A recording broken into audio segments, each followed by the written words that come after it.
दोस्तों, अमेरिका ने पाकिस्तान के ऊपर डायरेक्ट और इनडायरेक्ट सैंक्शंस जो हैं वो लगाई हैं और फिर लगा है।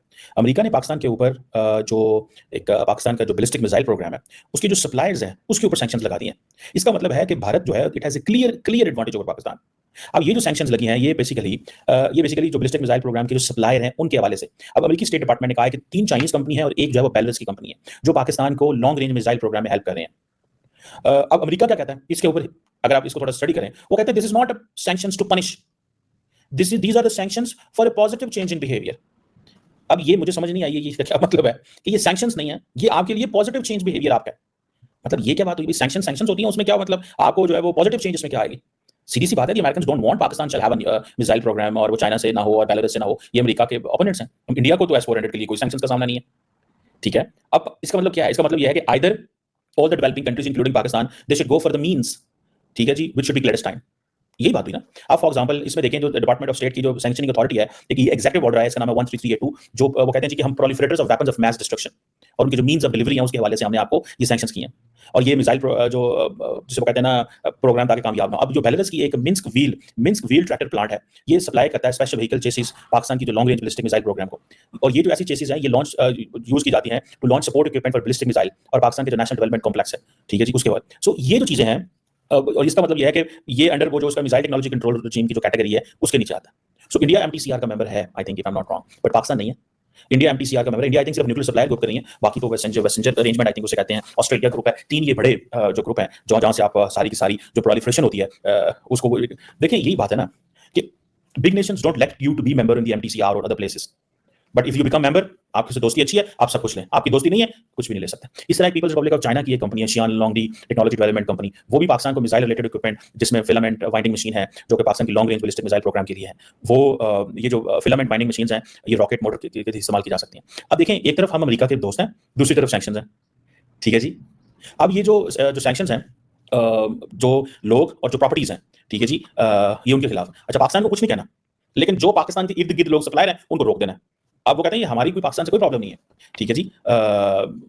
सो आप ये समझ लें कि where is Pakistan at the moment.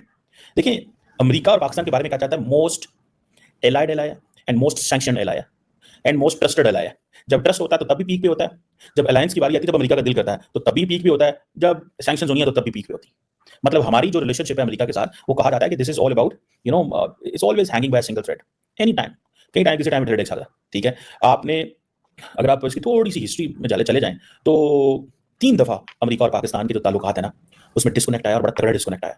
ये चौथी दफा डिस्कनेक्ट आएगा, ये कैसा आएगा इसको स्टडी करने की जरूरत है। पहला डिस्कनेक्ट आता है 50s में, 51-23 में, कोल्ड वॉर के जमाने में, जब पाकिस्तान अमेरिका को कहता था कि हमारी मदद करो अगेंस्ट इंडिया। वो कहता था नहीं, ये कोल्ड वॉर का जमाना है, हमें सबकी जरूरत है, और हमारा डिस्कनेक्ट इंडिया के ऊपर रहता था। फिर ड्यूरिंग कोल्ड वॉर हमारा फिर डिस्कनेक्ट आया, और वो आया न्यूक्लियर के ऊपर। कोऑपरेशन हमारा चल रहा था अगेंस्ट सोवियत यूनियन, लेकिन डिस्कनेक्ट था इनके साथ हमारा बड़ा तगड़ा किस्म। तीसरा जो डिस्कनेक्ट आया अमेरिका के साथ हमारा in all these 76 years of history of Pakistan India, Pakistan United States, वो जो डिस्कनेक्ट आया that came in on Taliban, बड़ा सीरियस डिस्कनेक्ट आया जब हम पे बड़ा कुछ इल्जाम है ऑल दैट। सो वो भी एक डिस्कनेक्ट आया। सो तालिबान, न्यूक्लियर एंड इंडिया, 3 बड़े डिस्कनेक्ट आए, एंड चौथा आई थिंक चाइना पे आ रहा है। The fourth disconnect on Pakistan and United states is on China. ये आप इसको थोड़ा सा स्टडी कर लें, ठीक है जी। अब इंडिया और अमेरिका को तो मतलब वो तो लॉटरियां निकली हैं, उधर तो लॉटरियां भाई, लॉटरियां, सीधी सीधी लॉटरियां। आप प्रोजेक्ट अभी अगले दिन क्या मैं देख रहा था जी, जनरल मोटर्स जनाब इंडिया के अंदर हर चीज प्रिपेयर करने को तैयार है।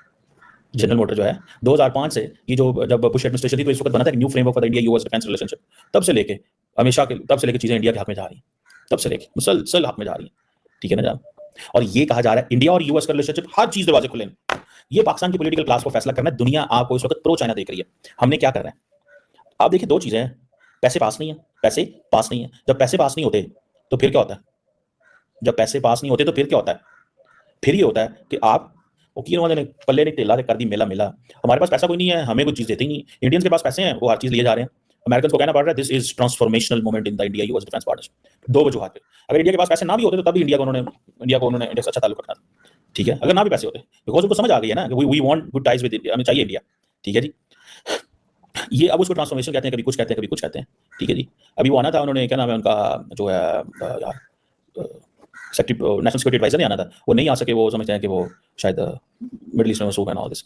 बहरहाल ये 15 सालों में इंडिया ने, आपको पता है, 20 करोड़ डॉलर का असला खरीदा है उनसे, $20 बिलियन। तो पाकिस्तान वो, और पाकिस्तान को वो क्या मोटर भी नहीं लेने, जिसे कहेंगे ना एक, इट्स एन इंटरेस्टिंग चीज कि ये आती है। फॉरेन ऑफिस को पता कोई नहीं है, पता तो सारी बातें होता है, ये तो नहीं होता कि नहीं पता होता, उनको सब पता है कि ये क्या हो रहा है। सो पाकिस्तान के मिसाइल जो टेक्नोलॉजी, अब देखें इसमें इंडिया को तो एक सिंपल सा एडवांटेज है, और वो इस एडवांटेज पे खेलेंगे हमारे ऊपर, और हम क्या करेंगे? हम कुछ भी नहीं कर सकते, वी कांट डू एनीथिंग। ये जितने भी डिफेंस टेक्नोलॉजी कोऑपरेशन है, देखिए इंडिया बहुत अच्छी पोजीशन में है इस वक्त हमसे, और वो इसलिए अच्छी पोजीशन में है क्योंकि उनके सामने चाइना खड़ा है। अगर हम भी चाइना को एनिमी खड़ा कर दें अपने सामने, तो ये सारी चीज़ें शायद जो इंडिया को आ रही हैं वो पाकिस्तान को भी आनी शुरू हो जाएंगी। Simple is this. लेकिन क्योंकि हम वो कर नहीं सकते, हमारी लीडरशिप ये फैसला कर बैठी हुई है कि हमने दोनों तरफ दोनों कार रखने हैं, तो भाਵੇਂ दिल करे रवे एक भी ना, ठीक है जी, रवे एक भी ना।